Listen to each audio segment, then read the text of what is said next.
Hell yeah, baby. Fight. Fight, baby, fight. The EV mandate is going away. Why is the government subsidizing electric vehicles? It's like, on the one hand, I'm servile to the interests of billionaires. On the other hand, I'm servile to the interests of Donald Trump. So now that my daddies are fighting, I don't know who's cock to gobble on.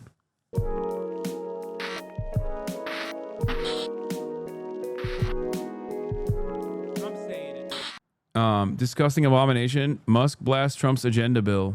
On Capitol Hill, Donald Trump's agenda, the big, beautiful bill, is facing a critical test. Can Republicans make enough changes to get the bill through the Senate without making so many changes that it dies when it goes back to the House? Republican leaders have imposed a July 4th deadline on themselves, so they've given themselves just 1 month to get this bill to the president's desk. And considering just how big the bill is and that it's not quite beautiful enough for all of the Republicans in the Senate, that timeline is, shall we say, ambitious. We're going through a lot of changes right now, but we want the House to recognize their bill when it actually comes back. And so the 53 Republican senators would like to see some changes. This bill passed the House by one vote. I doubt gaming's going to happen. March is here. They're going to do the podcast in. No, March is just here to bring some of my stuff back that he graciously put in his bag. And whatever changes we including make, the it's Kaya got to go back there for approval. We got, as you know, a lot of our members who would like to see more in terms of spending cuts. But in the end, it's all about the math. And it's what gets us 51 in the Senate and what gets us 218 in the House. So that, of course, was Senate Majority Leader John Thune. Let's do that math. He can only afford to lose 3 Republican votes. No, the Kaya stand broke. Kaya didn't break. Kaya, please.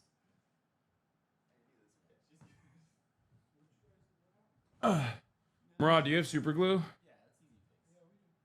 Can we glue this? Okay, bro, there's more than 3 pieces. There's a piece that's missing.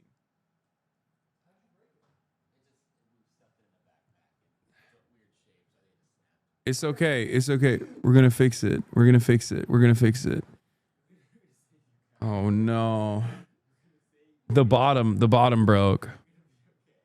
You broke it? No, March did. And March broke it, chat. Calm down. I didn't break it. Everyone blame March, please. Oh, no. People are unsubbing from the Fear and podcast as we speak. It was not a good shape for travel. It would have needed special packing. I know. It's okay. It's okay. We're going to fix it. At least the real Kaya is alive and not broken. Even though she basically is broken. M. Potter, you can definitely epoxy that shit. No, I can do Gorilla Glue. I'm going to Gorilla Glue it. Well, by me, I mean Murat's going to Gorilla Glue it. Kaya. That's crazy.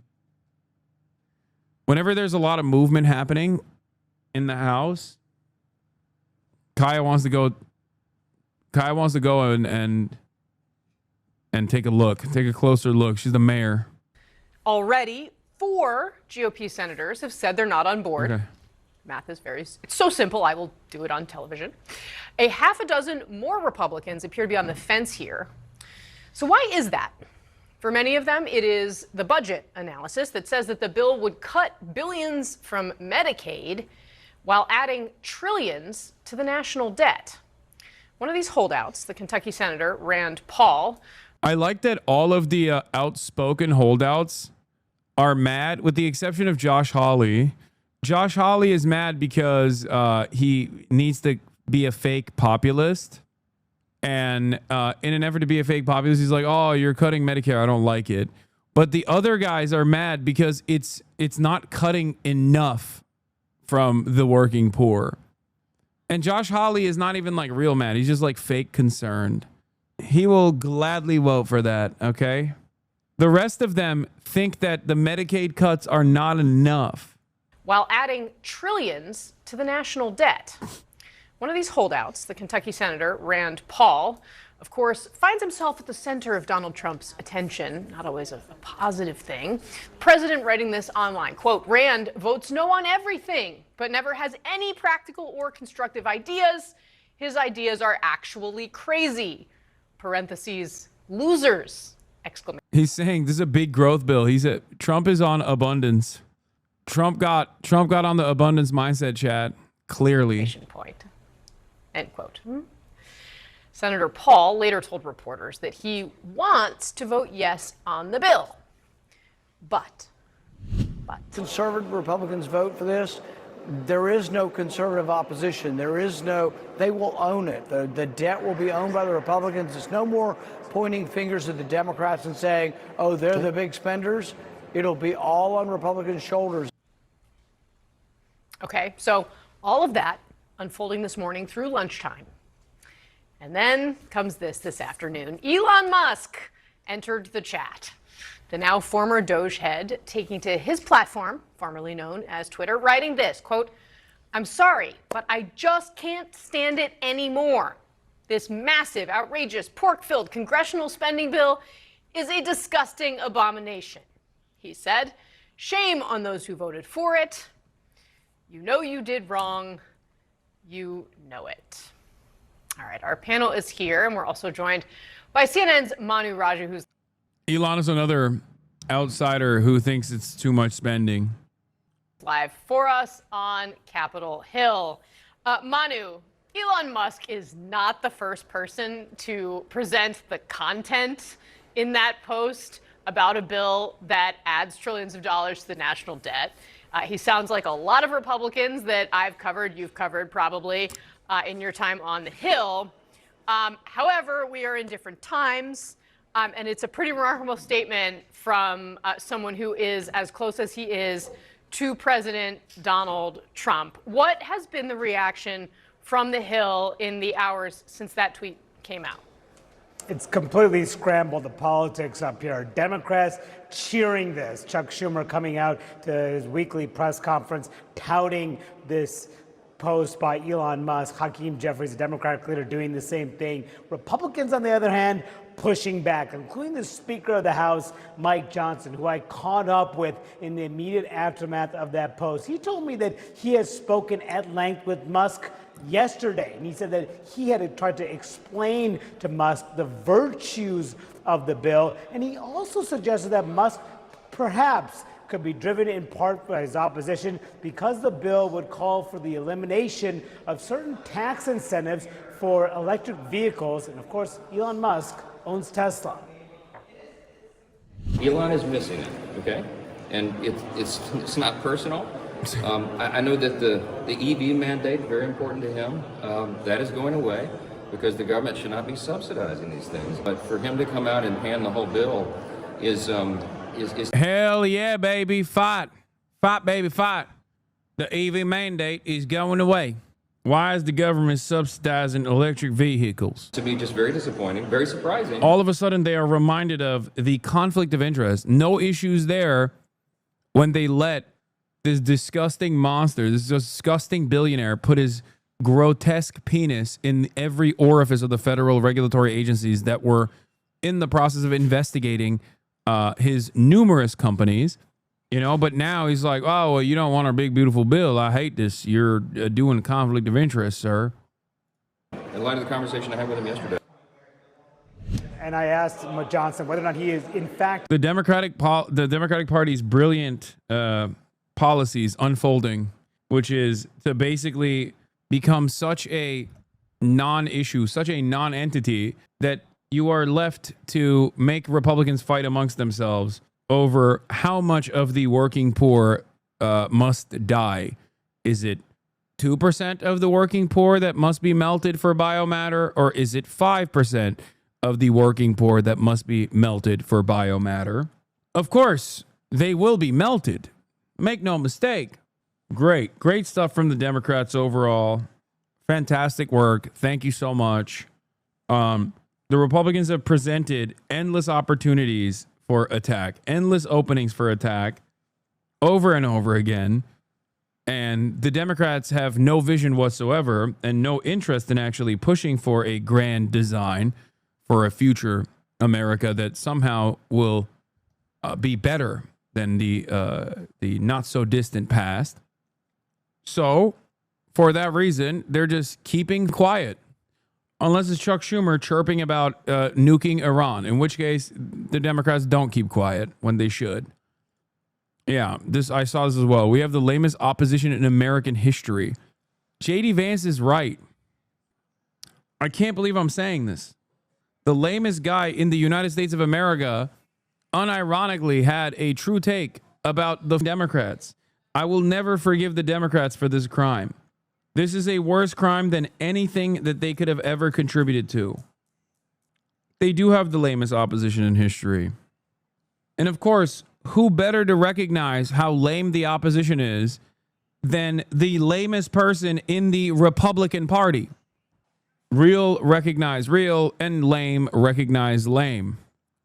What a horrible disaster. Accusing Musk of attacking this bill because of his ownership of Tesla. He said, quote, "I'm going to let others draw their own conclusions about that." But there are significant concerns among Senate Republicans about the potential impact on the debt and deficits. The House passed bill, according to the Congressional Budget Office, would add nearly $4 trillion to deficits over the next several years. And that is something that some conservative Republican senators have raised concerns about, including one senator, Utah Republican John Curtis, who told me earlier today that he has significant concerns about the debt. The deficit in the House bill, according to CBO, would raise it by a few $1 trillion. Is that concerning? It's hugely concerning to me. And if you look at the House bill, just to simplify it a little bit, we're going to spend in the next 10 years about $20 trillion more than the revenue we bring in, and they're cutting $1.5 trillion out of $20 trillion. Most of us wouldn't do that in our businesses, in our homes, and we certainly do it in the state of Utah. And so that's a big concern to me. He went on to tell me that there will be a significant amount of work that still needs to be done in order for him to support this plan. And that's what I'm hearing from a lot of Republican senators, Casey. They want a lot of changes, but the Senate Majority Leader John Thune wants to push this through, get this through the Senate and onto the president's desk by July 4th. And that would require a lot of compromise within his own conference, because right now people are digging in and taking their positions and hoping ultimately the leadership listens to their concerns. When you started this off saying the politics have been scrambled, that's your headline for today, our banner on the bottom. Manu Raju, thank you, as always, for your great reporting. Our panel joins us now, CNN legal analyst Elliot Williams, national political reporter for The Washington Post, Sabrina Rodriguez, Democratic strategist Adrian Elrod, and CNN senior political commentator Scott Jennings. Welcome to all of you. Thank you all for being here. Scott Jennings, we've got a new tweet just in from Elon Musk. You look excited. So he writes this, quote, "In November next year, we fire all politicians who betrayed the American people." He's quote tweeting someone who, we'll figure out exactly what these other things are that he's criticizing him for. And this also coming as CNN is reporting here that White House officials are telling CNN that they were surprised by Elon Musk's scathing criticism on Tuesday. Yes. Were you, Scott Jennings, surprised? And it does seem to scramble the politics. I wasn't surprised because I had spoken to him about what was motivating his service in Washington a few weeks ago, and he told me he's here to try to make America not go bankrupt. I mean, this is on his mind. We have a $36 trillion debt, and it's... He's having a hard time dick eating. He's like, whose dick can I be eating right now? He's like, on the one hand, I'm servile to the interests of billionaires. On the other hand, I'm servile to the interests of Donald Trump. So now that my daddies are fighting, I don't know whose cock to gobble on. It should be on all of our minds. So that's number one. Number two, I don't think that we're done with the bill yet. Poor Scott. Tough choice for him. I mean, as you know, and as the reporting says, lots of changes are going to have to be made in the Senate to get it out of the Senate. And then those will have to be reconciled. The reconciliation will have to be reconciled with the House. And more changes still may come. I guess I want multiple things. I want the president to get his agenda. And the agenda, the core part of this, and the thing that is not negotiable is the extension and making permanent the tax cuts, investment in border security, energy deregulation, the biggest welfare reform in recent history. I mean, these are non-negotiable, I think, to the president because it's what he ran on. But the Republicans should listen here to Elon when it comes to the national debt. We have work to do on this. We have governing responsibility. And maybe it doesn't come in this bill, but the rescissions packages to come and our other work to come here, getting a handle on a $36 trillion debt is not going to be easy, but it is necessary because this is not sustainable. Yeah, Adrienne Elrod, I mean, this has put Chuck Schumer on the same side of as Elon Musk. Yeah, I mean, who would have thought that would have happened? Look, a couple of things. I don't really know at the end of the day how many people are going to be impacted by Elon Musk, tweeting that he doesn't support this bill. I mean, he's deeply unpopular among Democrats. He's certainly waning or less popular among Republicans. What do you think? Is this bill happening? I don't think so, but who knows? Who knows at this point, chat? I don't know. I mean, they did actually push through the last tax cut when Donald Trump was president, and that was also hastily slapped together. The thing is, it's got funds for Israel in it.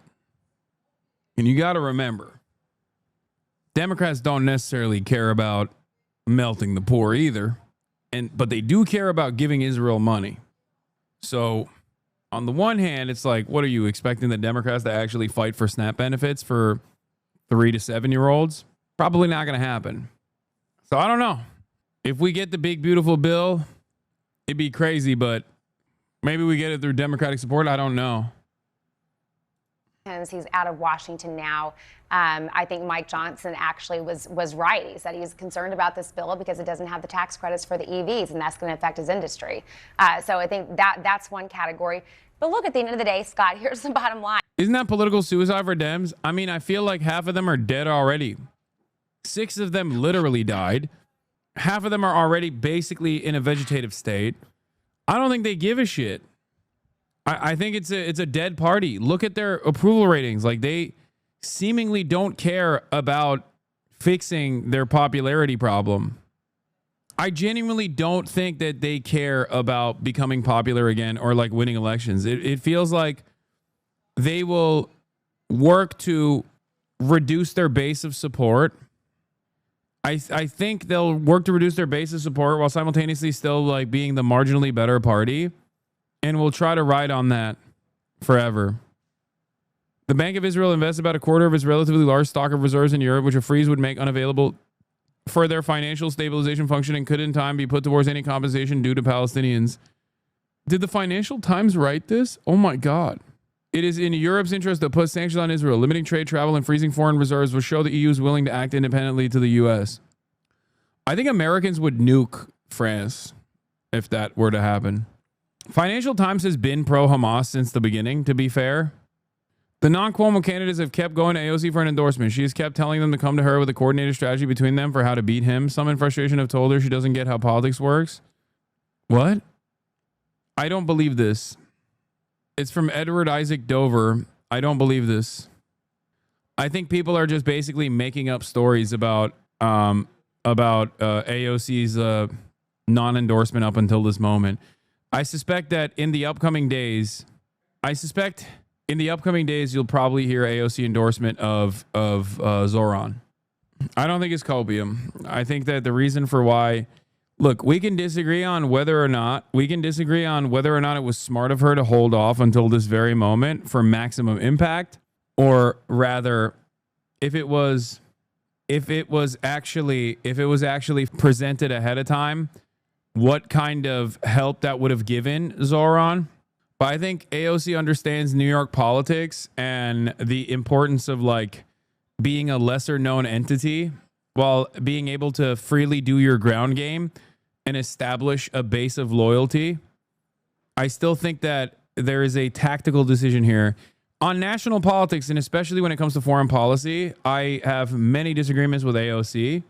I have many disagreements with AOC on foreign policy, the way she communicates.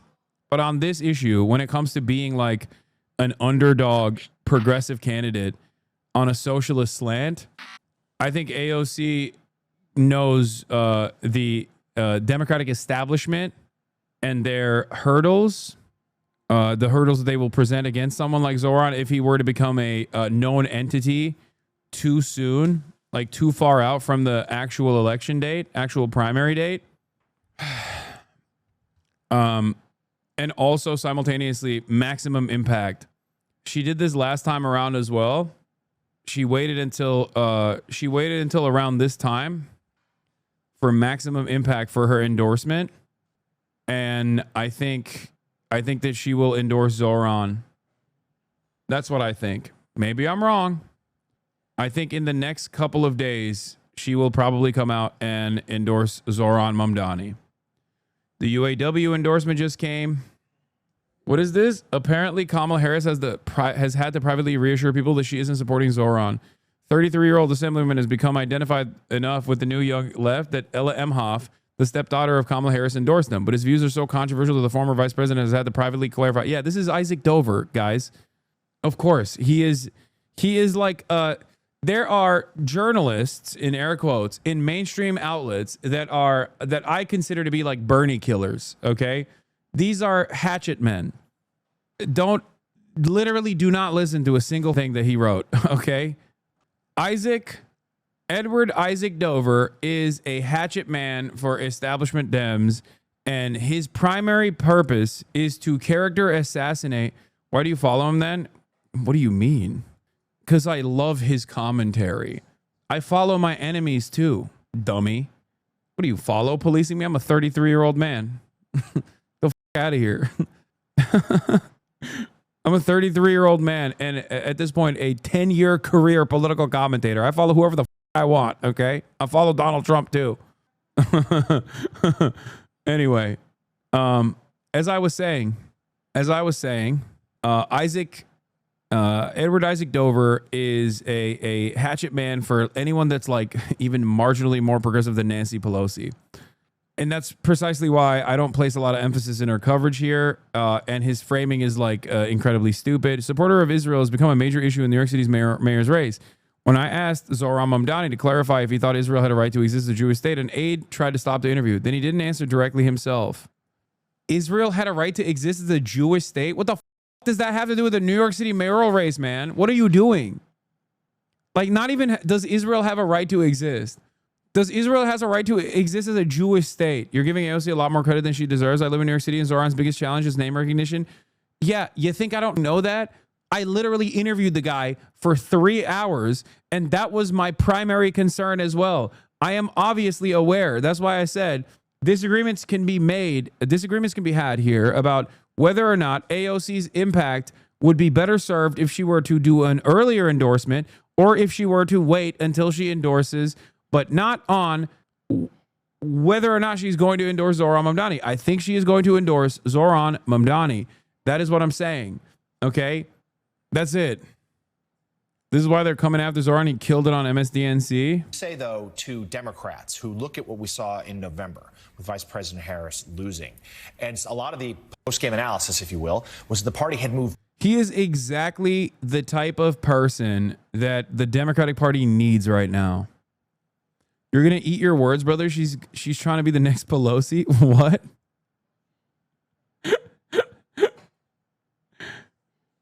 Okay. Okay, guys, I'm telling you right now, okay, if she doesn't endorse Zohran Mamdani, this laughable statement is correct. But because I know she will endorse Zohran Mamdani, and I hope rank her as first, by the way, because that's also another very important part of this. Okay. You're going to eat your words, brother. She's going to be the next Pelosi. AOC is going to endorse Zohran Mamdani very soon. The Democratic Party needs guys like Zohran Mamdani. Okay. They need young talent that are bold, that have a vision, that are ambitious, that want to truly fight for working class Americans. Okay? Will all of you that say AOC is not going to endorse Zohran Mamdani come back here and say, Hasan, I'm eating crow. I am so wrong. Why would I ever doubt you, Lisan al-Gaib? You are the truth sayer. You are the future seer. Will you come in and say that? When she does, in the next couple of days, inevitably endorse Zoran Mamdani. Only if you say it to us, chat, if you're wrong. Yes, I will. If I'm wrong, I will. Trust me. If I'm wrong and AOC doesn't endorse Zoran Mamdani, don't worry. I will be the #1 op. Okay. So there won't be time. There won't be time for me to even apologize because I will be the #1 op. I will be the guy. I will be the guy who says, by the way, I don't know anything. I have not talked to Alexandria Ocasio-Cortez about this. I have not talked to her directly. I have not talked to members of her team. This is me purely speculating. I have to repeat this again. This is me purely speculating. Okay. AOC might not end up endorsing him, but she's displaying a major lack of courage and a lack of leadership by waiting others to endorse first. No. The only reason, listen to me. Not only am I certain that she will endorse Zoran Mamdani, I am certain that the reason why she is waiting is because she thinks this is maximum impact. Okay? That's it. It's not because she's too libbed up. It's not because she's afraid. It's not for any other reason. It is because she thinks, personally, with someone who has a better understanding of New York primary, the New York election process, she understands the influence that she holds. Will you stop writing for her then if she doesn't endorse? Fuck yes. 100%. 100%. Are you kidding me? It would be unconscionable. I do not think she will rank Brad Lander as #1. Okay? That will also... That's insane. She will rank Brad Lander as #1 and Zoran #2 on June 19th. Why would waiting be maximum impact? Because you guys are nerds, and so am I. We're all nerds. We're stupid nerds that are laser focused. Dude, I interviewed Zoran Mamdani when he had like 10% in the New York primary race. Do you know how little people knew who the Zoran Mamdani was back then? Only nerds like us are this excited about the New York mayoral primary. Not even the general, because there's another hurdle in the general as well, because the Democratic machine in New York loves progressives, and they have done this in the past. So there's a secondary hurdle to clear after the primary. But do you know how little the average person living in New York cares about the New York primary candidates? A lesser known New York mayoral primary candidate who has a scary name. Calm down. You guys oftentimes in this bubble have a false sense of like a false sense of scale and an understanding of like what normal people think. I'm sorry, I might not be nerdy enough. Is this not the general mayoral election? No, this is just the primary. Hey, y'all, I'm in the New York City of here in Little Gaza of America. AOC will indeed support Zoran. Also, Hasan of California. Will you be watching the debate tomorrow? Please read my chat. Yes. Alexandria Ocasio-Cortez endorses Maya Wiley for New York City mayor. Ms. Ocasio-Cortez's endorsement on Saturday may cement Ms. Wiley as a left-wing standard-bearer in New York City mayoral race, which it did. When was that? When did that happen? Oh my God. It happened on June 5th. Wow. Interesting. Guys, it's in 2021. Yes, I know. I'm using the example of when she endorsed in the past. God damn it. Now, of course, how did that work out is a great question. It didn't. Having said that, it literally boosted her. It boosted her to second place. Since then, AOC has become an even larger figure, an even more popular figure in New York politics. And not only that, but also Or boosted her to third place. Sorry, not second place. If AOC endorses Zoran #1 within 2 days, I'll give 100 subs. Thank you, join DSA chat. Zoran is already in second place. Okay. Zoran is already in second place. Does third place win you the mayoral election? Oh my God. No, she was second place. Okay, whatever. It doesn't matter. It elevated her profile. That's my point. It boosted her. Zoran is already in second place within 9 points. Zoran's biggest problem is name recognition. He already has the incredible policies that resonate with New Yorkers. Okay? Think she'll say not to rank Cuomo? Probably. I don't know. Why the f would I know? Zoran is already within single digits. Democrats are always talking about we need a liberal Trump. God gave you one and you rebuked him. So this is a biblical moment. You know, when Jesus was on the cross, he said, God, forgive them, for they know not what they do. All these Negroes who are asking me to step down, God, forgive them.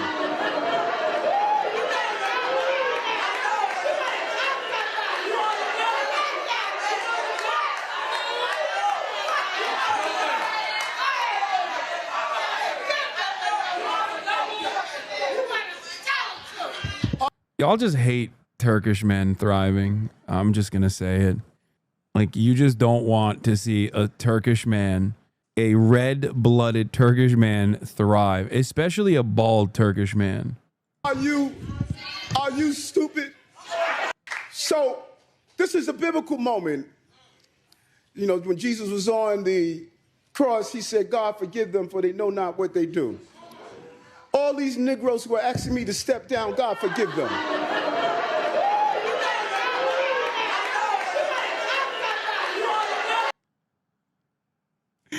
Incredible. Incredible.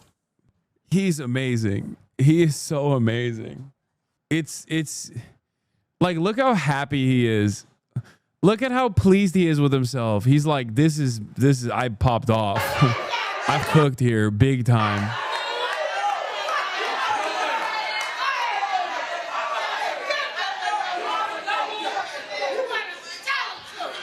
Eric Adams headline that gets more insane as you read. Eric Adams' son drops new party music inspired by chasing his rap dreams in Albania. Biggest chapter in my life. Dude, everyone in the Adams family is goated. New York City mayoral debate tomorrow, and a New York politician call for Zoran to be deported. Latest New York City mayoral race news is Zoran Mamdani is attacked for recently becoming a citizen. Oh my God. New York City Democratic primary for mayor. And a little more than 24 hours from now, a crowded field of candidates square off on the debate stage right here at 30 Rock. And News 4's Andrew Siff is now reporting from the campaign trail as it heats up with renewed urgency with endorsements to new TV ads as well. New York City has an affordability crisis, but we will rise. Former Governor Andrew Cuomo with a new TV ad ahead of the first mayoral debate, pitching his record as a builder. We built new bridges, train stations, and airports and got through COVID. I'm gay. I'm black. I'm bisexual. I'm a sexual predator. I got nipple rings. I'm New York. I'm a woman. If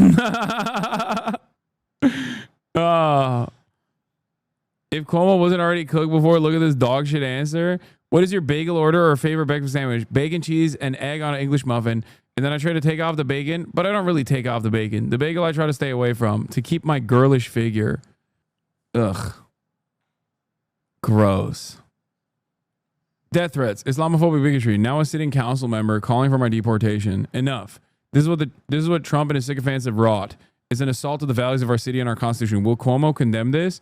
Or will that upset his MAGA donors? Oh my God. Cooking, dude. Will Cuomo condemn this? Nice.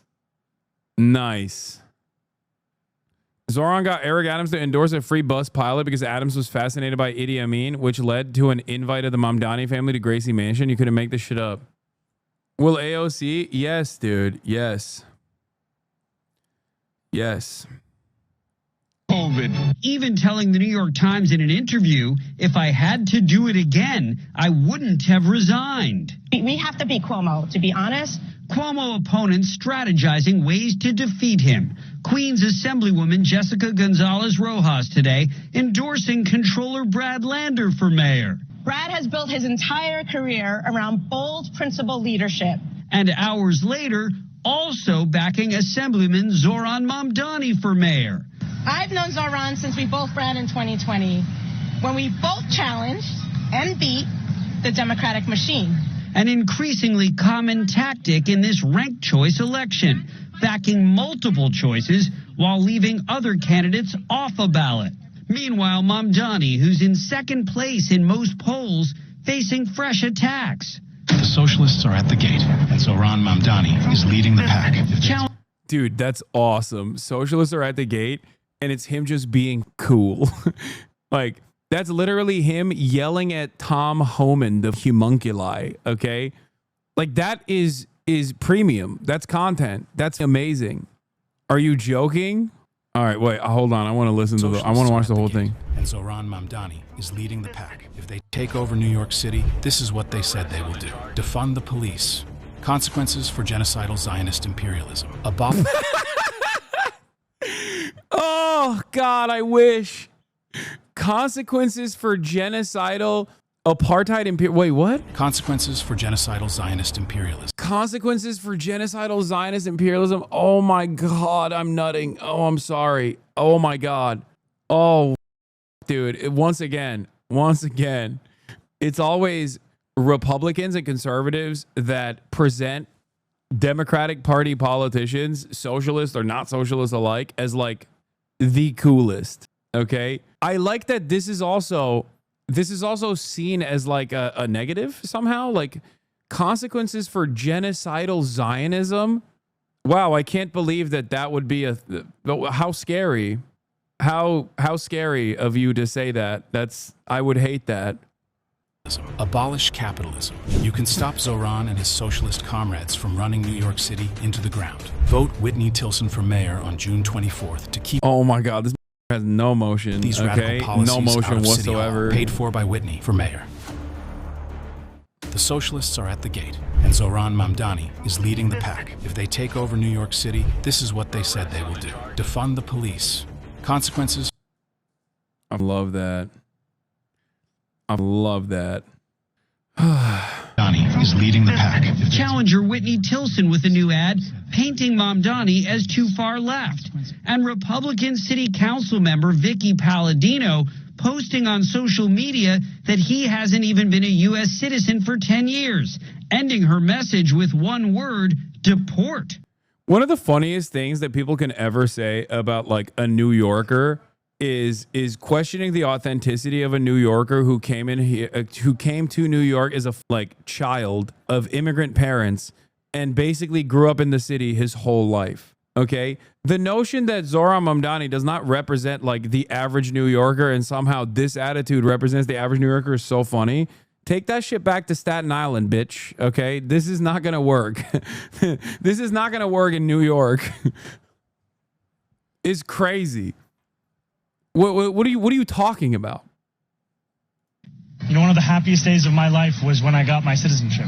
When I sat with so many other immigrants and was sworn in. And to have that called into question, to ask for me to be deported, it was a glimpse for me into the lives that so many New Yorkers are living right now. That is sickening, Donald Trump-aligned, dangerous politics. Even I'm sorry, like Brad is such a dweeb, dude. No disrespect. He seems like a nice guy. Yes, he's a liberal Zionist, and yes, that is an unacceptable position. And having said that, under different circumstances, like Brad Lander is the type of person that I would probably say is the best possible option if Zoran wasn't in the race. It's like first of all, he reminds me too much of Bill de Blasio, and is not even as radical as Bill de Blasio was, ironically enough. but he is dork maxing. Okay, I'm sorry. He is dork maxing to the extreme. Cuomo criticizing the attack against his leading rival, the Republican. He also literally looks like Bill de Blasio a little bit too. He looks and sounds like Bill de Blasio. An answer to everything, including the common cold, is deportation, and it has to stop. 9 Democrats scheduled to take the stage at the debate tomorrow night. For most of them, it's the first time they will have shared any space with Cuomo since he jumped into the race 3 months ago. It's great because I think everyone is going to try to Cuomo, which is good for Zoran, because the more aggressively you take down the top dog, Andrew Cuomo, the better you look. If they were to attack Zoran, on the other hand, it would look kind of silly because you'd only be helping Andrew Cuomo. Considering this is ranked choice voting, considering that this is ranked choice voting, and given that Zoran is in the second slot, all of those people have an opportunity not to shit on Zoran with hopes that they will be ranked twice between from Zoran's base. Why is Bernie not endorsed as he's literally going around urging people to run? That one I don't understand, and is like, I can tell you with a certainty that I believe AOC is going to endorse Zoran. With Bernie, I have no idea.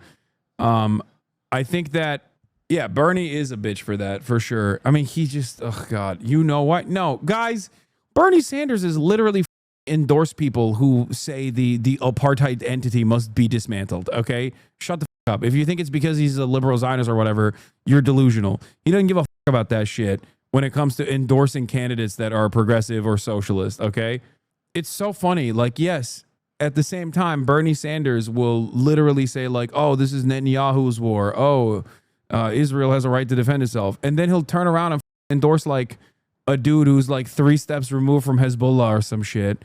And I don't mean that as a negative, okay? A negative association. I'm just saying that, like, he does stuff like that, and his mind is an enigma. But I don't know why he hasn't endorsed. Zoran. I suspect because he's waiting for AOC. The Michigan Senate dude literally endorsed already by Bernie Abdullah Saeed. Yeah, exactly. Endorsements and ads picking up in intensity as the campaign enters its final phase. The primary is 3 weeks from tonight. In the Village, Andrew Siff, News 4 New York. And News 4 New York. No, there is nothing. This has nothing to do with October 7. That's not the reason why Bernie's not endorsing Zoran. Dude, I'm telling you, Bernie Sanders is a stubborn old man and will most likely never shake from his position of I guess labor Zionism, which has never happened and will never happen. Okay. Having said that, that has never stopped him from endorsing Muslim candidates, endorsing candidates that are literally Palestinian, locking arms with Rashida Tlaib, and actively promoting the likes of Rashida Tlaib, who have said understandably truthful things about Israel that are directly at odds with the vision that Bernie has for Israel. Okay, if you think that Bernie Sanders is like scared of Zoran, you're delusional. What are you talking about? His closest allies in Congress have always been Rashida Tlaib and Ilhan Omar, and AOC obviously, but like Rashida Tlaib and Ilhan Omar, he has endorsed many Muslim candidates in the past. No, it's not because they have no motion. What are you talking about? He has successfully endorsed congresspersons. What do you mean they have no motion?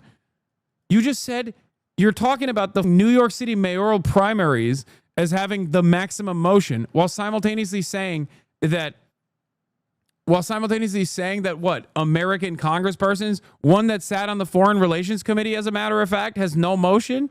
The fuck? Who has motion then? What the fuck's the mayor of New York gonna do?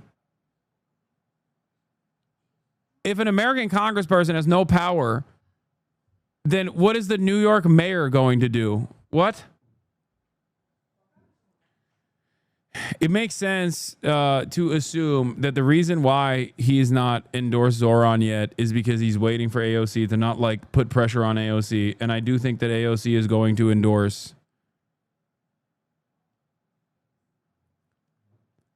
AOC is going to endorse Zoran. Dude, remember when you guys were talking about how like people brigade your comments? Here, I'm going to read you one, okay? From my massive Ukrainian drone attack on Russia YouTube video.